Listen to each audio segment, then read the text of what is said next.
जननीं शारदं देवीं रामकृष्णं जगद्गुरुं पादपद्मे तय श्रित्वा प्रणमामि मुहुर्मुहुः। श्रीमा शारदा देवी स्मृति कथा स्वामी अरूपानंद द्वारा 26 मे 1911 जयरामबाटी। श्री श्रीमा रामेश्वर दर्शन पर कलिकतार किछि दिन अवस्थान करी प्राय सप्ताहे हेब जयरामबाटी रे पहुँची। पुरातन गृह रे माँ घर बारंडारे संध्या समय बसी कथबार्ता चली। माँ जने भक्तों कथा पचारुछंती। माँ पचारिले से कौन कहिला? मु कहिली तांको प्राण तुम पई 3-4 मास धरी व्याकुल होउछि। माँ कहउछंती से कौन? साधु सबु माया कटाइब, सुना शिकुड़ी मध्य बंधन, लुहा शिकुड़ी मध्य बंधन। साधु मायारे जड़ित हेबे नहीं। केवल मातृस्नेह करिबा एवं माँ को भल पाइबा पाइली नहीं भाविबा ये सब कौन? पुरुष लोक सर्वक्षण साथी रहिबा मु से सब पसंद करे नहीं। मनीषर आकृति तो अच्छी ना, भगवान तो पछ कथा। घरर झील बहु मानक नहीं मत रहिबा को पड़े। आसु ऊपर को जीवासिबा करुथिला, चंदन घसीबा एटा सेटा करि दउथिला। मु धमकई मना कली। मु कहिली वेदांतवादी साधु जो माने से माने समस्ते कौन निर्वाण लाभ करिवे? माँ कहिले नुहे तो आउ कौन, माया कटेई कटेई निर्वाण हेबे, भगवान गोठारे मिशिजिबे। बासनार ही तो देह, टिकिए बासना न रहिले देह रहे नहीं। संपूर्ण निर्वासना हैला तो सबु सरीगला। कौनसी संतान आसिले खाइले पीले चलीगले। माया कहीं? हाजरा ठाकुर को कहिथिला आपण नरेन प्रभृति एते भावंती कहीं? सेमाने निश्चिंत मनरे खाई पी रहिछंती। आपण भगवान को चिंतारे मन स्थिर करंतु। आपणकर पुणी माया कहीं? ता कथा मानी ठाकुर सबु माया कटाई भगवान ठारे मन लीन कले। दाढ़ीर केश, मस्तकर केश एमिति हाथ देखाई सीधा होई कंटा परी होईगला, कदम्ब फूल परी। थरे भाव तो से लोकटी कौन थिले? सेतेबेले ठाकुर झाड़ा जाइथिले। रामलाल आउ शौच कराई पारिले नहीं। काहाकू शौच कराइबे? समस्त शरीर जड़ काठ परी शक्त। सेतेबेले रामलाल कहिबाकू लागिले जेमिति थिलो सेमिति हुओ, जेमिति थिलो सेमिति हुओ। एमिति कहू कहू शेषरे देह को मन आसिला।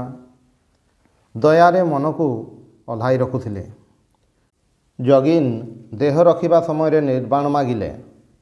गिरीश बाबू कहिले देख जगिन निर्वाण चाहू नहीं। ठाकुर विश्व ब्रह्मांड व्यापी, चंद्र सूर्य तांकर चक्षु, एपरि चिंता करो नहीं। आम ठाकुर जेमिति थिले सेमिति भावी भावी तांको पाखकू चली जाओ। देवता कुह जहा कुह सबू आसी पृथ्वी रे जन्म हुअन्ति। सूक्ष्म देहरे तो आउ खाइबा पिंधिबा कथबार्ता किछि हुए नहीं, तेणु अधिक दिन रही पारंती नहीं। मु पचारिली खाइबा पिंधिबा कथबार्ता नहीं, तेबे केमिति समय कटांती? माँ कहिले काठ कंढईटीए परी जुग जुगांतर धरी जेउठी अछंती सेठारे ही रहंती। जेमिति रामेश्वर रे देखिली राजा मानकर पत्थर मूर्ति रे पोशाक पिंधाई रखिछंती। पुणी भगवानଙ୍କର दरकार ହେଲା तो से सेठारु नहीं आसंती। विभिन्न देवलोक सबू अच्छी, जेमिति जनलोक, सत्यलोक, ध्रुवलोक। ठाकुरे कहूथिले स्वामीजी को सप्तर्षिरू आनिथिले। तांकर कथा वेदवाक्य मिछ हेबार नुहे। मु पचारिली तेबे आमको मध्य कौन काठमाटीर कंढई परी होई रहिबाकू हेबो? माँ कहिले ना, तुमे माने तांकर सेवा करिबो। दुईटी थाक अछि, गोटिए एठाकार परी भगवानଙ୍କର सेवादी नहीं रहंती, अन्यटी सही प्रकार कंढई परी जुग जुगांतर धरी ध्यानमग्न थांती। मु कहिली माँ ठाकुरे कहउथिले जे ईश्वर कोटि निर्वाण परे मध्य फेरंती, आउ केही फेरी पारंती नहीं। एहार अर्थ कौन? माँ कहउछंती ईश्वर कोटि निर्वाण परे मध्य मनटी सजाड़ी आनी पारंती। मु कहिली जो मन लीन होईगला सेही मन केमिति पुणी फेरी आसिबो? ଲୋଟାଏ ପାଣି ପୋଖରୀରେ ଅଜାଡ଼ି ଦେଲେ କେମିତି ସେହି ପାଣି ଟିକକ ହିଁ ଅଲଗା କରି ଆଣିବ? ମା କହିଲେ, ସମସ୍ତେ ପାରନ୍ତି ନାହିଁ। ଯେଉଁମାନେ ପରମହଂସ ସେମାନେ ପାରନ୍ତି। ହଂସକୁ ପାଣି ଓ କ୍ଷୀର ଏକତ୍ର କରିଦିଅ, ସେ କେବଳ କ୍ଷୀର ଟିକକ ଅଲଗା କରିନେବ। ମୁଁ ପଚାରିଲି, ସମସ୍ତେ କ'ଣ ନିର୍ବାସନ ହୋଇପାରନ୍ତି? ମା କହିଲେ, ତାହା ହୋଇଥିଲେ ତ ସୃଷ୍ଟି ସରିଯାଇଥାନ୍ତା। ପାରନ୍ତି ନାହିଁ ବୋଲି ତ ସୃଷ୍ଟି ଚାଲିଛି, ପୁନଃ ପୁନଃ ଜନ୍ମ ହେଉଛନ୍ତି। ମୁଁ ପଚାରିଲି, ଯଦି ଗଙ୍ଗାରେ ଦେହ ତ୍ୟାଗ ହୁଏ? ମା କହିଲେ, ବାସନା ସରିଲେ ହିଁ ହୁଏ, ନହେଲେ କେଉଁଥିରେ କିଛି ନୁହେଁ। ବାସନା ନ ସରିଲେ ଶେଷ ଜନ୍ମ ହେଲେ ମଧ୍ୟ କ'ଣ ହେବ? ମୁଁ କହିଲି, ମା, ଏହି ଅନନ୍ତ ସୃଷ୍ଟିରେ କେଉଁଠି କ'ଣ ହେଉଛି କିଏ ଜାଣେ? ଏହି ଯେଉଁ ଅସଂଖ୍ୟ ଗ୍ରହ ନକ୍ଷତ୍ର, ସେଥିରେ କୌଣସି ଜୀବର ବସବାସ ଅଛି କି ନାହିଁ କିଏ କହିବ? ମା କହିଲେ, ମାୟାର ରାଜ୍ୟରେ ସର୍ବଜ୍ଞ ହେବା ଏକମାତ୍ର ଈଶ୍ୱରଙ୍କ ପାଇଁ ହିଁ ସମ୍ଭବପର। ସେସବୁ ଗ୍ରହ ନକ୍ଷତ୍ରରେ କୌଣସି ଜୀବର ବାସ ନାହିଁ। ଏହି ବର୍ଷ ବର୍ଷା କାଳରେ ଦିନେ ପୂଜନୀୟ ଶରତ ମହାରାଜ, ଯୋଗିନ, ମା ଓ କେତେଜଣ ଭକ୍ତ ଜୟରାମବାଟିରୁ କାମାରପୁକୁର ଯାଇଥିଲେ। ସେଠାରେ କଚାଡ଼ି ହୋଇ ପଡ଼ିଯିବାରୁ ଯୋଗିନ ମାଙ୍କ ଶରୀରର କେତେକ ସ୍ଥାନରୁ ରକ୍ତପାତ ହୋଇଛି। ମୁଁ ପୂର୍ବରୁ ଫେରି ଯାଇ ମାଙ୍କୁ ଯୋଗିନ ମାଙ୍କ କଥା କହିବାରୁ ମା ଦୁଃଖ କରି କହିଲେ, ଗୋଲାପ କହିଥିଲା, ଯୋଗିନ ଯାଉଛି ସିନା, ଦେଖ କେତେଥର କଚଡ଼ା ଖାଉଛି। ତା'ର ଏହି କଥାଟିର ମାନ ରକ୍ଷା ପାଇଁ ଯୋଗିନ ଏହି କଚଡ଼ାଟି ଖାଇଲା। ସାଧୁ ବାକ୍ୟ ତ, ଜପତପ କରେ, ତେଣୁ କଥା ଫଳିବ ନାହିଁ, ଏହା ହୁଏ ନାହିଁ। ତେଣୁ ସାଧୁମାନେ କାହାକୁ କିଛି କହିବା ଉଚିତ ନୁହେଁ। 16 ଜାନୁଆରୀ 1912 ଖ୍ରୀଷ୍ଟାବ୍ଦ ସକାଳ ବେଳା ଉଦ୍ବୋଧନ ମାଙ୍କ କକ୍ଷ। ମୁଁ କହିଲି, ମା, ଚୈତନ୍ୟଦେବ ନାରାୟଣୀଙ୍କୁ ଆଶୀର୍ବାଦ କଲେ, ନାରାୟଣୀ ତୁମର କୃଷ୍ଣଙ୍କଠାରେ ଭକ୍ତି ହେଉ। 3-4 ବର୍ଷର ଝିଅ ନାରାୟଣୀ ସେହି କ୍ଷଣି ହେ କୃଷ୍ଣ ବୋଲି ଧୂଳିରେ ଗଡ଼ିବାକୁ ଲାଗିଲେ। ଗୋଟିଏ ଗପ ଅଛି ଯେ ସିଦ୍ଧିଲାଭ ପରେ ଗୋଟିଏ ପିମ୍ପୁଡ଼ି ଦେଖି ନାରଦଙ୍କର ହଠାତ୍ ଦୟା ଆସିଲା। ଭାବିଲେ, ମୋର କେତେ ଜନ୍ମ ତପସ୍ୟା ପରେ ସିଦ୍ଧିଲାଭ ହେଲା, କିନ୍ତୁ ଏହାର ମନୁଷ୍ୟ ଜନ୍ମ ହେବାକୁ ହିଁ ତ ଅନେକ ଡେରି।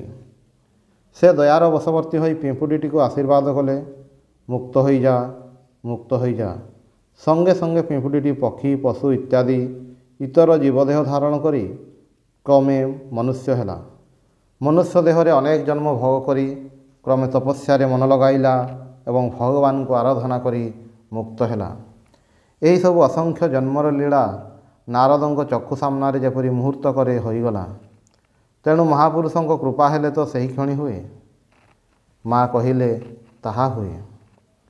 ମୁଁ କହିଲି, ତେବେ ଶୁଣିଛି ଅନ୍ୟର ପାପର ବୋଝ ନେଲେ ଦେହ ରହେ ନାହିଁ। ଯେଉଁ ଦେହ ଦ୍ୱାରା ଅନେକଙ୍କର ଉଦ୍ଧାର ହୋଇଥାନ୍ତା, ସେହି ଦେହ ହୁଏତ ଜଣଙ୍କ ପାଇଁ ହିଁ କ୍ଷୟ ହୁଏ। ମା କହିଲେ, ହଁ, ତାହାର ଶକ୍ତି ମଧ୍ୟ କମିଯାଏ। ଯେଉଁ ସାଧନ ତପସ୍ୟା ଶକ୍ତି ଦ୍ୱାରା ଅନେକଙ୍କର ଉଦ୍ଧାର ହୋଇଥାନ୍ତା, ତାହା ଜଣଙ୍କ ପାଇଁ ହିଁ କ୍ଷୟ ହୋଇଯାଏ। ଠାକୁରେ କହୁଥିଲେ, ଗିରିଶର ପାପ ଗ୍ରହଣ କରି ମୋ ଦେହରେ ଏହି ବ୍ୟାଧି ହୋଇଛି, ହେଲେ ଗିରିଶ ମଧ୍ୟ ଏବେ ଭୋଗୁଛି। ମୁଁ କହିଲି, ମୁଁ ଦିନେ ସ୍ୱପ୍ନ ଦେଖିଲି ଯେ ଜଣେ ଲୋକ ମୁଣ୍ଡରେ ଝାମ୍ପୁଡ଼ା ବାଳ ତୁମକୁ ଆସି ଖୁବ୍ ଅଡ଼ି ବସିଛି। ତୁମେ ଯେପରି ତାକୁ ତତ୍କ୍ଷଣାତ୍ କିଛି କରିଦିଅ। ସେ ତୁମ ପାଖରୁ ପୂର୍ବରୁ ମନ୍ତ୍ର ନେଇସାରିଛି, କିନ୍ତୁ ନିଜେ କିଛି ସାଧନ ଭୋଜନ କରିବ ନାହିଁ। ତୁମେ କହୁଛ, ଏହାର ଯଦି ମୁଁ ଏହି କ୍ଷଣି ହିଁ କିଛି କରିଦିଏ, ତାହେଲେ ଆଉ ମୁଁ ବଞ୍ଚିବି ନାହିଁ, ମୋର ଦେହ ରହିବ ନାହିଁ। ମୁଁ 2 ହାତ ଦେଖାଇ ତୁମକୁ ମନା କରୁଛି ଓ କହୁଛି, କ'ଣ ପାଇଁ ତାକୁ କରିଦେବ? ସେ ନିଜେ କରିପାରିବ, ସାଧନ କରୁ। ସେ ସେହି ପ୍ରକାର ବାରମ୍ବାର କହିବାରୁ ତୁମେ ଯେପରି ଉତ୍ତ୍ୟକ୍ତ ହୋଇ ତା'ର ଛାତି ଓ ଗଳା ସ୍ପର୍ଶ କରି କ'ଣ କରିଦେଉଛ ଏବଂ ସେପରି ଟିକିଏ କରି ହିଁ କେବଳ କହୁଛ, ଏହାକୁ ଯଦି ମୁଁ ଏବେ ହିଁ କିଛି କରିଦିଏ, ତାହେଲେ ମୁଁ ଆଉ ବଞ୍ଚିବି ନାହିଁ, ମୋର ଦେହ ରହିବ ନାହିଁ। ସେହି ସମୟରେ ସ୍ୱପ୍ନ ଭାଙ୍ଗିଗଲା। ଆଚ୍ଛା, ଦେହ ଧାରଣ କଲେ କ'ଣ ଶକ୍ତି ସୀମାବଦ୍ଧ ହୁଏ? ମା କହୁଛନ୍ତି, ହଁ, ତାହା ହୁଏ। ଗୋଟେ ଗୋଟେ ଲୋକର ଜ୍ୱାଳାରେ ବିରକ୍ତ ହୋଇ ଅନେକ ସମୟରେ ମନେ ହୁଏ, ଏ ଦେହ ଯେତେବେଳେ ହେଲେ ଯିବ ତ, ତେବେ ଏକ୍ଷଣି ଯାଉ, ତାକୁ ମୁକ୍ତି ଦେଇଦିଏ। ଏମିତି ଯେ ରାଧି ରାଧି କରୁଛି, ଏ ତ ଗୋଟିଏ ମୋହ ନେଇ ରହିଛି। ମୋତେ ପାଗଳ ଫାଗଳକୁ ଡର ମାଡ଼େ। ପୁଣି ସେହି ପାଗଳଟି ଆସିବ ନା କ'ଣ କିଏ ଜାଣେ। ତୁମେ ମଠକୁ ଚାଲି ଯାଉଛ, ଖୁବ୍ ଭୟ ହୁଏ। ମୁଁ କହିଲି, ମା, ଭଗବାନ ଦର୍ଶନ ମାନେ କ'ଣ ଜ୍ଞାନ ଚୈତନ୍ୟ ଲାଭ ନା ଆଉ କିଛି? ମା କହିଲେ, ଜ୍ଞାନ ଚୈତନ୍ୟ ଲାଭ ନୁହେଁ ତ ଆଉ କ'ଣ? ନହେଲେ କ'ଣ ଦୁଇଟା ଶିଙ୍ଗ ବାହାରିବ? ମୁଁ କହିଲି, ଏମାନଙ୍କର ଅର୍ଥାତ୍ ଏଠାକାର ଅନେକ ଭକ୍ତମାନଙ୍କର ଭଗବାନ ଦର୍ଶନ ମାନେ ଅନ୍ୟ ପ୍ରକାରର, ତାଙ୍କୁ ଚକ୍ଷୁରେ ଦେଖିବା, କଥା କହିବା। ମା କହିଲେ, ଏମାନେ ବାବାଙ୍କୁ ଦେଖାଇ ଦିଅ, ବାବାଙ୍କୁ ଦେଖାଇ ଦିଅ କହୁଛନ୍ତି। ଠାକୁର ଏମିତି କାହାରି ବାବା ନୁହନ୍ତି। ଗୁରୁ, କର୍ତ୍ତା, ବାବା ଏହି ତିନି କଥାରେ ତାଙ୍କ ଦେହରେ ସତେ ଯେପରି କଣ୍ଟା ଫୋଡ଼ି ହେଉଥିଲା। କେତେ ଋଷିମୁନି ଯୁଗ ଯୁଗାନ୍ତର ତପସ୍ୟା କରି ପାଇଲେ ନାହିଁ। ଏମାନଙ୍କର ସାଧନା ନାହିଁ, ତପସ୍ୟା ନାହିଁ। ଏହି କ୍ଷଣି ଦେଖାଇ ଦିଅ। ମୁଁ ଏତେ ପାରିବି ନାହିଁ। ଠାକୁର କାହାକୁ ଦେଖାଇ ଦେଇଛନ୍ତି କୁହ ନା? ମୁଁ କହିଲି, ଆଚ୍ଛା ମା, କେହି ମାଗୁଛି କିନ୍ତୁ ପାଉନାହିଁ, ପୁଣି କେହି ମାଗୁନାହିଁ ତାକୁ ଦେଉଛନ୍ତି, ଏ କଥାର ଅର୍ଥ କ'ଣ? ମା କହିଲେ, ଈଶ୍ୱର ବାଳକ ସ୍ୱଭାବ ସମ୍ପନ୍ନ ତ, ସେଥିପାଇଁ କେହି ମାଗୁଛି ତାକୁ ଦେଉନାହାନ୍ତି, ପୁଣି କେହି ମାଗୁନାହିଁ ତାକୁ ଯାଚି ଦେଉଛନ୍ତି। ହୁଏତ ସେ ତାହାର ପୂର୍ବଜନ୍ମରେ ଅନେକ ଅଗ୍ରସର ହୋଇଥିଲା, ତେଣୁ ତା ଉପରେ କୃପା ହୋଇଗଲା। ମୁଁ ପଚାରିଲି, ତାହେଲେ କୃପାରେ ମଧ୍ୟ କ'ଣ ବିଚାର ଅଛି? ମା କହିଲେ, ହଁ, ତାହା ତ ନିଶ୍ଚୟ। ଯାହାର ଯେମିତି କର୍ମ କରାହୋଇଛି, କର୍ମ ଶେଷ ହେଲେ ହିଁ ଭଗବାନ ଦର୍ଶନ ହୁଏ, ତାହା ହିଁ ଶେଷ ଜନ୍ମ। ମୁଁ କହିଲି, ମା, ଜ୍ଞାନ ଚୈତନ୍ୟ ଲାଭ କରିବାକୁ ହେଲେ ସାଧନା, କର୍ମକ୍ଷୟ, ସମୟ ଏସବୁ ଦରକାର ମାନିଲି, କିନ୍ତୁ ସେ ଯଦି ନିଜର ଲୋକ ହୁଅନ୍ତି ତେବେ କ'ଣ ସେ ଇଚ୍ଛା କଲେ ହିଁ ଦେଖା ଦେଇପାରନ୍ତି ନାହିଁ? ମା କହିଲେ, ଠିକ୍ କଥା। ତେବେ ଏ ସୂକ୍ଷ୍ମ କଥାଟି ତୁମେ ଯେମିତି ଧରି ବସିଛ, ସେମିତି ଆଉ କିଏ ଧରି ବସିଛି? ସମସ୍ତେ କିଛି ଗୋଟାଏ କରିବାକୁ ହେବ ଭାବି କରିଯାଉଛନ୍ତି। ଈଶ୍ୱରଙ୍କୁ ଚାହୁଁଛନ୍ତି କେତେଜଣ? ମୁଁ କହିଲି, ମୁଁ ତୁମକୁ ଆଗରୁ ଦିନେ କହିଥିଲି ଯେ ନିଜ ମା ଠାରୁ ମଧ୍ୟ ଯଦି ସ୍ନେହ ଯତ୍ନ ନ ପାଏ, ତେବେ ପୁଅ ମାଆକୁ ମଧ୍ୟ ମା ବୋଲି ଜାଣେ ନାହିଁ। ମା କହିଲେ, ଏହା ତ ଠିକ୍ କଥା। ଦେଖା ନ ମିଳିଲେ କେଉଁଠୁ ଭଲ ପାଇବା ହେବ? ହେଇ, ତୁମ ସହିତ ମୋର ଦେଖା ହୋଇଛି। ମୁଁ ତୁମ ମା, ତୁମେ ମୋର ପୁଅ। 1 ଫେବୃଆରୀ 1912 ଖ୍ରୀଷ୍ଟାବ୍ଦ ଉଦ୍ବୋଧନ। ଆଜି ରାତି ପ୍ରାୟ 9:30 ବେଳେ ମାଙ୍କ ନିକଟକୁ ଗଲି। ସମସ୍ତ ଦିନ ଯାଇନାହିଁ ଦେଖି ମା ପଚାରିଲେ, ତୁମେ ଆଜି କେଉଁଠି ଥିଲ? ମୁଁ କହିଲି, ତଳେ ହିସାବ ତୁଟାଇବା କାମରେ ବ୍ୟସ୍ତ ଥିଲି। ମା କହିଲେ, ପ୍ରକାଶ ତାହା ହିଁ କହୁଥିଲା। ଯିଏ ତ୍ୟାଗ କରିଛି ତାକୁ କ'ଣ ଆଉ ସେସବୁ ଭଲ ଲାଗେ? ଠାକୁରଙ୍କ ବେତନ ବାବଦରେ ହିସାବରେ କ'ଣ ଗଣ୍ଡଗୋଳ ଥିଲା, କମ୍ ଦେଇଥିଲେ। ଖାଜାଞ୍ଚିଙ୍କୁ କୁହନ୍ତୁ ବୋଲି ମୁଁ କହିବାରୁ ଠାକୁରେ କହିଲେ, ଛି ଛି, ହିସାବ କରିବି? ଠାକୁରେ ମୋତେ ଏହା କହିଥିଲେ, ଯିଏ ତାଙ୍କର ନାମ ନିଏ ତାର କୌଣସି ଦୁଃଖ ରହେ ନାହିଁ। ପୁଣି ତୁମମାନଙ୍କର କଥା କ'ଣ? ଏହା ତାଙ୍କର ନିଜ ମୁହଁର କଥା। ତ୍ୟାଗ ହିଁ ତାଙ୍କର ଭୂଷଣ ଥିଲା। ଓଂ ନିରଞ୍ଜନମ୍ ନିତ୍ୟମନନ୍ତରୂପମ୍ ଭକ୍ତାନୁକମ୍ପାଧିତ ବିଗ୍ରହଂ ବୈ ଈଶାବତାରଂ ପରମେଶମିଡ୍ୟଂ ତ୍ୱଂ ରାମକୃଷ୍ଣଂ ଶିରସା ନମାମି।